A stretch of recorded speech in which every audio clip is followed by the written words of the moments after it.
Hello बच्चों, आपका स्वागत है आज की क्लास में। और देखिए, आज से हम स्टार्ट करने जा रहे हैं क्लास 10th की series English language and literature में लेसन नंबर 1 की स्टडी आज हम करेंगे। और अपने उस पुराने फॉर्मेट को बदलते हुए आज के नए स्टाइल से हम पढ़ना स्टार्ट करते हैं। तो आइए अपने लेसन से पूरी तरह से गो थ्रू होते हैं। स्टार्ट करते हैं लेसन नंबर 1। तो देखिए, लेसन नंबर 1 जो है आप जान चुके हैं, उसका टाइटल है a letter to God. A letter to God लिखने वाले हैं जिस शख्स ने मुझे यह मौका दिया है कि मैं आपके सामने इस लेसन को, इस चैप्टर को एक्सप्लेन कर सकूं, और आपको ये मौका दिया है कि आप इस वंडरफुल स्टोरी को सुन सकें। तो उनका भी नाम जान लेते हैं। उनका नाम है फ्यूंट्स, जी.एल. फ्यूंट्स। तो जी.एल. फ्यूंट्स जो है हमारे सामने बहुत ही वंडरफुल स्टोरी देते हैं। और स्टोरी का जो थीम है दोस्तों, वो थीम है फेथ इन गॉड, यानी ईश्वर में आस्था। कि एक व्यक्ति की आस्था ईश्वर में कितनी हद तक जा सकती है, वो इस चैप्टर के माध्यम से, इस लेसन के माध्यम से हमको बताया गया है। तो आइए बिना किसी देरी के साथ अपने चैप्टर को स्टार्ट करते हैं दोस्तों। तो जो हमारा चैप्टर है ये एक आदमी की कहानी से स्टार्ट होता है। बहुत ही एक नॉर्मल किसान होता है, बहुत ही गरीब किसान होता है, जिसका नाम होता है लेंचो। और लेंचो जो है अपने बड़े परिवार के साथ में रहता है। उसकी वाइफ है और उसके बहुत सारे बच्चे हैं, यानी बिग फैमिली उसका दिखाया गया है। और उसका जो घर है वो नीची पहाड़ी की चोटी के ऊपर स्थित है, यानी कोई बहुत ही नीची पहाड़ी है। और इस तरह से जैसे यहाँ पर दिखाया गया है, देखिए, तो नीची पहाड़ी की चोटी पर उसका घर स्थित है। और वहाँ से वो अपने खेतों को देख सकता है। जो खेत उसके खलियान हैं वो घाटी में पूरी तरह से फैले हुए हैं। और उसने अपने खेतों में मक्का की फसल बोई है, और फसल उसकी पककर अब तैयार होने वाली है। फसल उससे प्रॉमिस कर रही है, क्योंकि पीले फूल आ रहे हैं, और वो प्रॉमिस कर रही है फसल उससे कि इस बार अच्छी फसल होने वाली है। लेकिन क्या होता है कि लेंचो जो है लगातार नॉर्थ ईस्ट की तरफ देखता रहता था, यानी उत्तर पूर्व दिशा में वो देखा करता था। क्यों देखा करता था प्यारे बच्चों? उत्तर पूर्व दिशा से बादल आया करते थे, वर्षा के बादल आते थे। तो वर्षा के बादलों के लिए वो देखा करता था, यानी बारिश की उसे आशा थी कि उसे अब बारिश यानी पानी की आवश्यकता थी उसके खेतों को, जो पूरी तरह से सूख रहे थे। तो इसलिए अगर पानी मिल जाता है उसकी फसल को तो और ज़्यादा अच्छी जो है, और ज़्यादा एनरिच उसकी फसल हो जाएगी। तो इसलिए वो देखा करता था उत्तर पूर्व दिशा की तरफ। तो एक दिन वो जब उत्तर पूर्व दिशा में देख रहा था तो उसको बादल आते हुए दिखाई पड़ते हैं। और बादलों को देख करके वो बहुत खुश होता है, और जो है बाहर वो आ ही रहा है, बादल को देख रहा है। तो जैसे ही बादल छा जाते हैं ऊपर की तरफ, आसमान में बादल छा जाते हैं, और धीरे धीरे अब वर्षा की बूंदें स्टार्ट हो जाती हैं, यानी हल्की हल्की बारिश शुरू हो जाती है। और बारिश की बूंदों का आनंद लेने के लिए वो बाहर आ चुका है, और पूरी तरह से वो खुश है लेंचो। और अपने शरीर के ऊपर, अपनी बॉडी के ऊपर वर्षा की बूंदों का आनंद ले रहा था।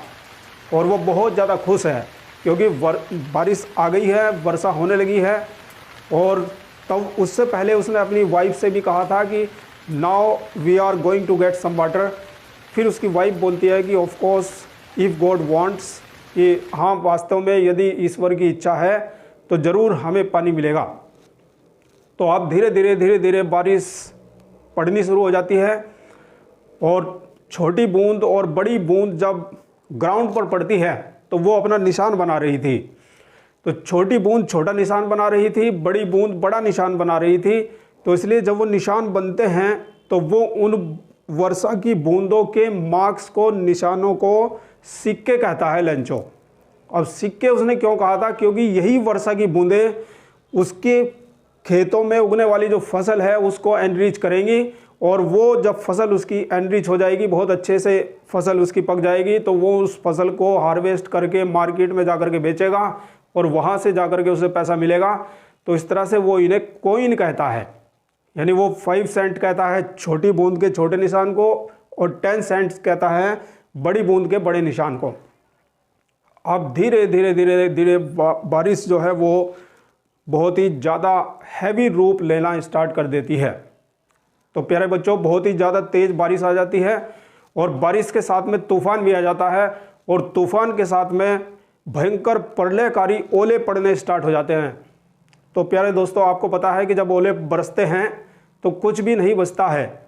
तो बिल्कुल यही हुआ, पूरी की पूरी घाटी जो है वो बर्फ़ के जो छोटे छोटे गोले हैं जब बारिश में पड़ते हैं उनको ओले बोलते हैं। तो हेल स्टोन्स बोला जा रहा है। तो हेल स्टोन्स की वजह से पूरी की पूरी फसल जो है उसकी बर्बाद हो जाती है और समूची घाटी यानी इंटायर वैली इस प्रकार मालूम पड़ रही है जिस प्रकार से नमक बिखेर दिया गया हो। The entire valley was as white as salt, यानी बिल्कुल पूरी की पूरी घाटी इस प्रकार से सफ़ेद हो जाती है ओलों की वजह से जैसे नमक बिखेर दिया गया हो। तो तब लेंचो बहुत ही थोड़ा सा मायूस होता है और वो कहता है कि टिड्डियों का दल भी कुछ ना कुछ छोड़कर चला जाता है, लेकिन इस ओलों के तूफान ने तो कुछ भी नहीं छोड़ा। तो बहुत ही थोड़ा सा मायूस होता है और वो सोचता है कि इस वर्ष तो हम, मतलब उसकी वाइफ सोचती है कि इस वर्ष तो हम जो है भूख से मर जाएंगे। तो वो भी सोचता है कि मैं और मेरा परिवार भूख से मर जाएगा इस वर्ष, तो क्योंकि उसका पूरा का पूरा जो साल था, आगे का जीवन था, वो पूरा का पूरा इसी फसल के ऊपर डिपेंड कर रहा था। क्योंकि ये फसल ही नहीं रही थी तो वो आगे अपने जीवन को कैसे चलायमान रखेगा, तो ये उसकी बहुत बड़ी समस्या थी। लेकिन ईश्वर में उसकी बड़ी आस्था दिखाई गई है कि उसे ईश्वर में पूरा यकीन था, पूरी आस्था थी। इस वजह से वो पूरी रात सोया नहीं और पूरी रात जो है ईश्वर से जो है वो याद करता रहा ईश्वर को। और ईश्वर की आस्था इतनी ज़्यादा दिखाई गई है कि वो ईश्वर को, गॉड को एक लेटर लिख देता है। जैसे कि यहाँ पे टाइटल आप देख रहे हैं, अ लेटर टू गॉड, यानी ईश्वर को, भगवान को एक पत्र। तो लेंचो ने अपनी इस विपदा में भगवान को एक लेटर लिख डाला, इतनी बड़ी आस्था उसकी थी। तो उसने अपने लेटर में भगवान से 100 पीसेस मांगे। ही आस्क्ड 100 पीसेस, उसने 100 पीसेस मांगे ताकि वह अपने खेतों में दोबारा से बीज बो सके। तो वो लेटर जो है लिख लेता है और लेटर लिख करके वो पोस्ट ऑफिस जाता है और पोस्ट ऑफिस में पिलर बॉक्स में जो है उस लेटर को डाल देता है। और लेटर जब पोस्टमैन के हाथ में लगता है तो पोस्टमैन ने जब उस लेटर पर एड्रेस देखा गॉड का लिखा हुआ, तो वो एकदम से सबसे पहले जैसे उसने लेटर पर एड्रेस देखा तो वो उस लेटर को देख करके हंसता है और फिर वो उस लेटर को अपने जो है मालिक को दिखाता है, अपने अधिकारी को दिखाता है। तो जो डाकघर का जो अधिकारी है, पोस्ट मास्टर, उसके पास वो लेटर पहुंचा देता है। अब पोस्ट मास्टर भी थोड़ा सा मुस्कुराते हैं स्टार्टिंग में उस लेटर को देख करके, लेकिन बाद में वो गंभीर हो जाते हैं। He became serious to see the faith of man, वो आदमी के विश्वास को देख करके बहुत ही ज़्यादा मतलब अब गंभीर हो जाते हैं और वो उस लेटर को खोल लेते हैं और लेटर खोल करके अंदर से पढ़ते हैं जो लेंचो ने लिखा था। अपनी समस्या बताई थी कि हे भगवान, हे प्रभु, मेरी फसल जो है वो ओलों के तूफान से पूरी तरह से नष्ट हो चुकी है और मेरे पास इतना पैसा नहीं है कि जिससे मैं दोबारा से बीज खरीद कर दोबारा से अपने खेतों में बीज बो सकूं और मेरा पूरा का पूरा साल, पूरा भविष्य इसी फसल के ऊपर निर्भर था और जो अब नहीं रही है, इसलिए मुझे कृपया आप मेरी मदद करते हुए 100 पीसेस मुझे भेज दें। और ये उसने लिखा था, तो ये पोस्ट मास्टर जो है पढ़ लेता है। अब पोस्ट मास्टर ने डिसाइड किया लेंचो की मदद करने के लिए, क्योंकि वो किसी भी आदमी की ईश्वर में आस्था को बरकरार रखना चाहता था, यानी वो नहीं चाहता था कि किसी आदमी का विश्वास भगवान से टूटे। तो इसलिए the post master decided to help Lencho and he began to collect some amount from his employees. इसलिए उसने अपने एम्प्लॉइज से, अपने कर्मचारियों से धन इकट्ठा करना शुरू कर दिया और पूरा, यानी उसने कुछ some part of his salary, अपने सैलरी का कुछ हिस्सा भी दिया, उसने बड़ा अमाउंट दिया अपनी सैलरी से। और सभी जितने भी कर्मचारी उसके जो है पोस्ट ऑफिस में काम करते हैं, सबसे पैसा इकट्ठा किया, लेकिन पूरे जोर लगाकर, पूरे दम लगा करके केवल 70 पीसों ही वो इकट्ठा कर पाया था। तो जब उसने 70 पीसों इकट्ठे कर लिए तब उसने एक एनवेलप लिया और एनवेलप में उन 70 पीसों को रखा और लेंचो के लिए वो बना लिया एनवेलप। फिर नेक्स्ट टाइम जब लेंचो आता है अपने लेटर की पूछताछ करने के लिए, तो पोस्ट मास्टर जो है उसको वो लेटर दे देता है। अब वो एक कॉर्नर में जाता है और उस कॉर्नर में जा कर के वो उस लेटर को खोलता है और उसमें रखे हुए जो पैसे हैं उनको वो गिनता है। और भैया जैसे ही उसने गिने तो he found only 70 pieces instead of 100 pieces, so he became angry. जब उसने 100 पीसेस के बजाय 70 पीसेस पाए तो वो नाराज हो गया और उसने सोचा कि बाकी के जो रिमेनिंग 30 पीसेस हैं इन डाकखाना के कर्मचारियों ने चोरी कर लिए हैं। तो इसलिए वो इन सब डाकखाने के कर्मचारियों को बंच ऑफ क्रूक्स कहता है। और वो दोबारा से दूसरा लेटर लिखता है भगवान को कि हे प्रभु, ये डाकखाने के जितने भी कर्मचारी हैं ये सब बंच ऑफ क्रूक्स हैं, ये सारे के सारे बेईमान हैं, इन्होंने 30 पीसेस जो है चुरा लिए हैं। आपने तो गलती नहीं की है, यानी आपने तो पूरे 100 पीसेस ही भेजे होंगे, मुझे पूरा यकीन है, लेकिन मुझ तक 70 पीसेस ही पहुंचे हैं, यानी 30 पीसेस इन लोगों ने चुरा लिए हैं, इसलिए ये चोर हैं।